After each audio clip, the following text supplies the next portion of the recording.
It seems as though lots of people are struggling with burnout at the moment. I want to make sure that's not you. Hi, my name is Christine L. Conroy. Welcome to Happy Stuff and Fluff, a channel for women who are getting happy, living longer and growing younger. But even the most positive of us have days where we feel overwhelmed by everything that we have to do. And it makes you feel lethargic. And I have times like that every day almost. No, I don't actually, but I do have moments like that, and I recognise when it's building, and I know what to do about it.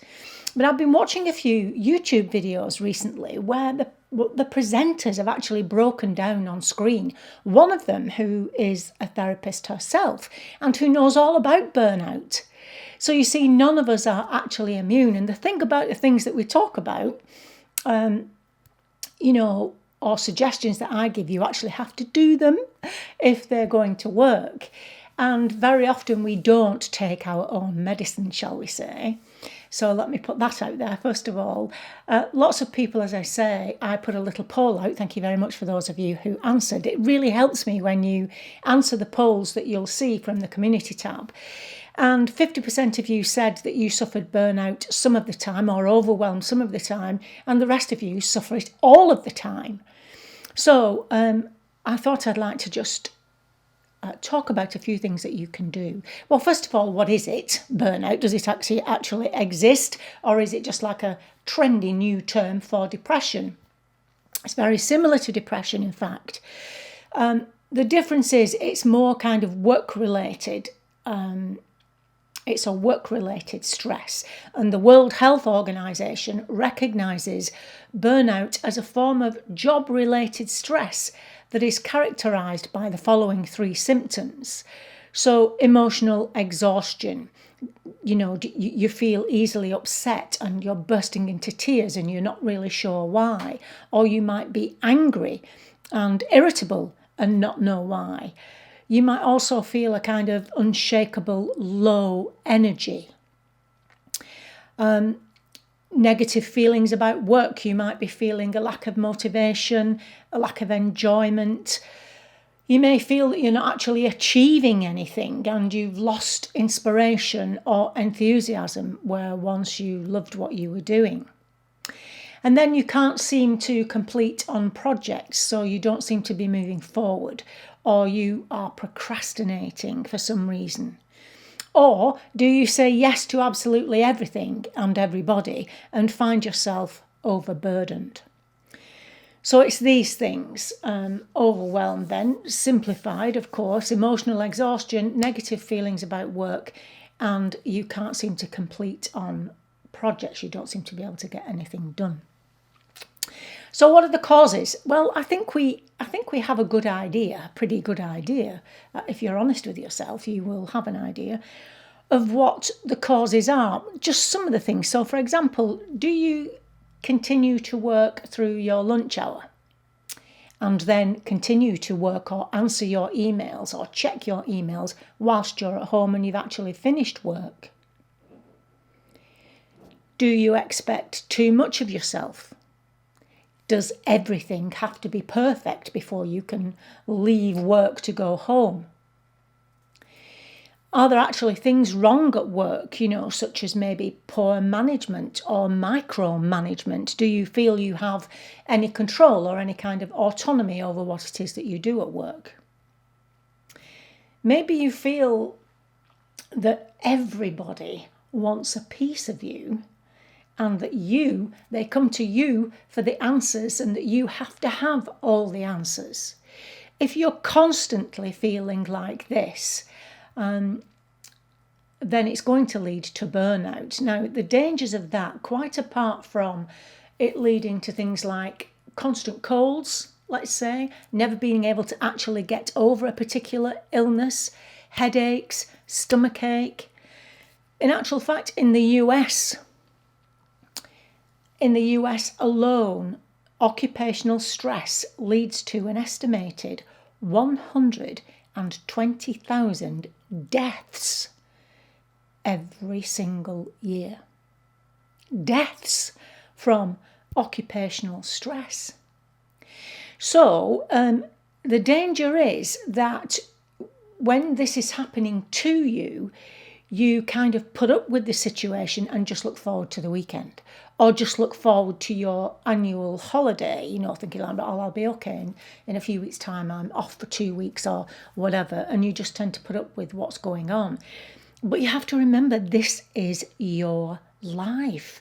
These minutes that are going by, you're not going to get them back. You're not going to get them back. If you are struggling with this, you need to do something about it, and you need to do something about it now. You need to take time out to think about what's actually happening. Take a few days off if you can. Put a weekend to one side just to sit and think about this situation.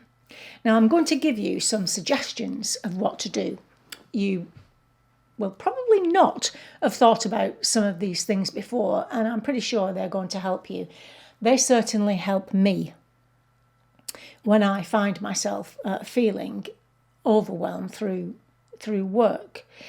Okay, so the first one is, once you've actually accepted that, yes, this is happening, is to adopt an outcome-oriented and problem-solving approach. So instead of letting it all pile in, think, okay, right, this is happening. What can I do about it? What would I like to happen? What's the outcome you want? And how can you put things into place to solve the issue and to reach that perfect outcome for you at work? So that's a big question to ask. What is it you actually want? Instead of thinking all the time, oh, I really don't like this, and I don't want this, and I don't want to think about, right, okay, well, what do I do want? What's the outcome, the best outcome for me here? And think about that instead. And then communicate. Communication is so important. Now, some women I've talked to wouldn't dream of asking for help and wouldn't dream of telling anyone how they're feeling. They kind of feel, it makes them feel a failure. Well, you're only actually a failure if you do nothing about it and you struggle with burnout and die. We don't want that. And you don't want to be ill. I know that's an extreme, dying from occupational stress, but it obviously happens. So if you can, communicate to your manager how you're feeling and thinking, or your supervisor, even some of the colleagues that you work with, tell them what you're feeling, but then also tell them the approach you're taking, that you are taking a more outcome-focused, problem-focused solution to it. And then speak to your friends and family, because sometimes we can behave in ways with friends and family, such as when we're irritable and angry, and they don't understand what's happening with you if you don't tell them. So you need to do that, because you need your friends and family on side, for certain. And then prioritise. You might be if you think about it, you might be spending far too much time on things that don't really matter, or on the unimportant things, proportionally too much time on the things that don't matter. So delegate. Delegate those things to someone more suited to doing that particular thing. Share the load if you can. And take a lunch break. Taking a lunch break is essential. And go for a walk in nature if you can. Go for a walk in nature. Even if you're not struggling, going for a walk in nature, taking yourself out of the work environment and into nature inspires you straight away. It will help you to solve problems. One caveat here, don't take your phone with you. And don't go with someone else. Go by yourself. On your own, by yourself, with nobody with you. And not your phone. And spend just 15 minutes in nature. That's going to help.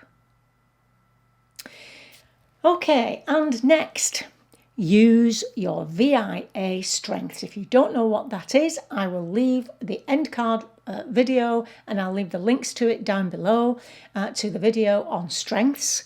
Are you using your strengths at work? See if you go back to looking at your top 5 strengths and figure out how you can use more of your strengths in your particular area. We know that doing this increases productivity and satisfaction and makes you happier at work. So, see if you can bring your strengths to bear to help you in the situation. And start a 15-minute nap routine. I've done a video on napping. I'll leave a link to that down below too. They are power naps. If you've never done it before, it's difficult. It took me the longest time. I am not a napper and I still find it difficult to do. So I tend to take time out and do a 10-minute meditation. You could do that easily at work. Find a quiet place in your own office or somewhere else that you can just sit for 10 minutes and meditate.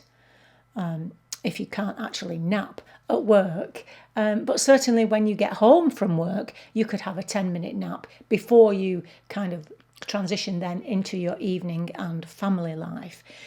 I can't tell you the power of it to refresh you and, bring you alive, as it were. And then adopt a strict digital sunset. This is as named by Brian Johnson, who suggests that you turn off at sunset. In the wintertime, you turn off your work smartphones.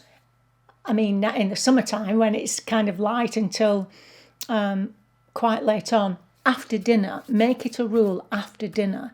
Turn off your work phone, turn off your computers and spend time with your family. It will take you a while to do this, to not keep checking your work phone. Get into the habit of doing it. It will help you sleep better, apart from anything else. But it gives you that break, that routine of turning everything off at a certain time. Leave a message on your answer phone. I will get back to you at such a time. And get out of the habit of answering your phone after a certain time. I'll tell you a story. One Christmas Day, in the family home, we were preparing Christmas lunch and the power went off. I was just about to put the turkey in, the power went off. I went, oh, and when the power went off where we lived in the countryside, it was likely to stay off for a long time.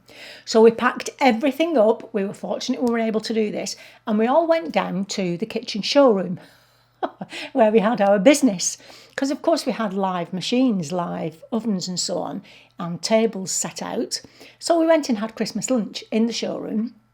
It was great fun and the kids had a ball. They thought it was wonderful. However, we're sitting having lunch on Christmas Day and the phone rang. This is the phone where we worked on Christmas Day. Now, people, if they know, or if they're used to you answering them all the time, then they're just going to keep contacting you. So needless to say, we didn't answer the phone. But teach people how to treat you, and that means after a certain time you are not available. That's what you must do once you get home. Now, this is going to be a little bit difficult for some of you, and it might sound a bit tough, but I think I need to be tough, actually. I'm going to ask you to drop the yes but attitude, because I can hear some of you saying, yes but Christine, you don't understand. Yes but Christine, no, yes but I do understand. Yes, I do understand. What you have to understand is that nobody is indispensable. Nobody is indispensable. And the world will survive if you do not manage to hit a particular deadline, or if you don't manage to do everything on your to-do list one day. If COVID taught us anything, is that we could all walk away from work, and guess what? It was still there when you went back. It was still there. It didn't collapse without you. And it won't collapse again just because you turn your phone off at a certain time. You can't pour from an empty cup. You have to take responsibility for your own health and well-being. And if you are on the cusp of struggling with overwhelm, you have to stop it straight away, and you have to put yourself first. Not the job, not everyone around you, you. It is not selfish to put yourself First, it is vital. As I say, you cannot pour from an empty cup. I don't usually get that shouty at you, do I? But listen, if 120,000 people a year are dying because of occupational stress, then yes, I need to be a little bit shouty, perhaps, to some of you. Okay, and finally, adopt the T in the Conroy concept. What is that? I hear some of you asking. The Conroy concept of happiness, and the T in the Conroy concept of happiness is try something new. There may be so many things wrong with your job that it could be a good idea to change job. If it isn't that, and it is overwhelmed because of work and so on, and being focused totally on business, then trying something new, like a hobby, for example, something that you've never done before, something completely different that takes you well away from your line of work. This is something I struggle with. I am constantly reading, around my area. Even at night time, if I pick up a book, the chances are it's going to be something related to work, and I have to stop it and do something else, something completely different that takes me away. Yoga is brilliant, incidentally, as a bonus, I would say, because obviously yoga, you need to exercise, keep exercising. Yoga's great to do.